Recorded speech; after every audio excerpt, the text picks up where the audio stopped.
पहाटेच्या शपथविधीच्या वेळी मी दादांना जाऊ नका असं सांगितलं होतं। राष्ट्रवादीच्या अधिवेशनात धनंजय मुंडेंनी गौप्यस्फोट केलाय। दादांना सांगितलं षडयंत्र आहे, पण दादांनी ऐकलं नाही।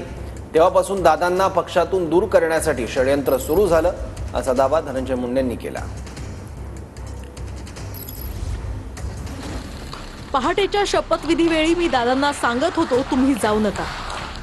राष्ट्रवादीच्या अधिवेशनात धनंजय मुंडेंनी पहाटेच्या शपथविधीवरून हे मोठं विधान केले। दादा हे षडयंत्र आहे, मी त्यांच्या अक्षरशः पाया पडलो, पण दादा म्हणाले काही होत नाही असं सुद्धा मुंडे म्हणाले। तर सुनील तटकरे साक्षीदार असल्याचंही धनंजय मुंडेंनी यावेळी म्हटलं। तेव्हापासून दादांना पक्षातनं दूर करण्यासाठी षडयंत्र सुरू झालं असा गौप्यस्फोट धनंजय मुंडेंनी केलाय।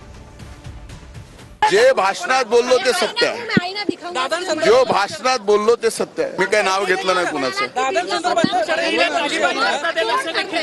जे बोलले ते सांगितलं। आणि याच्या पाठीमागची पार्श्वभूमी देखील धनंजय मुंडेंनी मांडलेली आहे। घरामध्ये बोलतोय, घरातल्या माणसांमध्ये बोलतोय म्हणून काही गोष्टी त्यांनी खरंच सांगितल्या।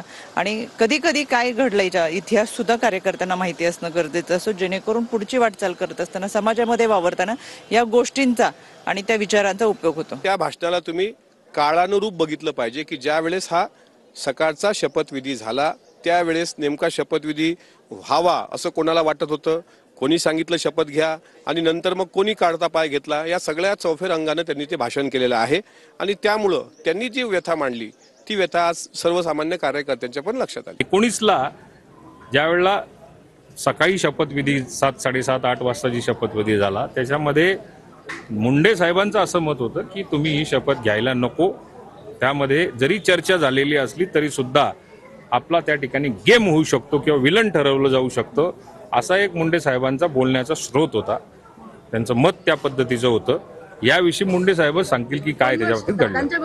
षडयंत्र करणारे तिकडे राहिले, आम्ही सगळेजण दादांच्या पाठीमागे जेवढे होतो ते इकडे आलो, सगळेच तिकडे, आम्ही सगळेच इकडे।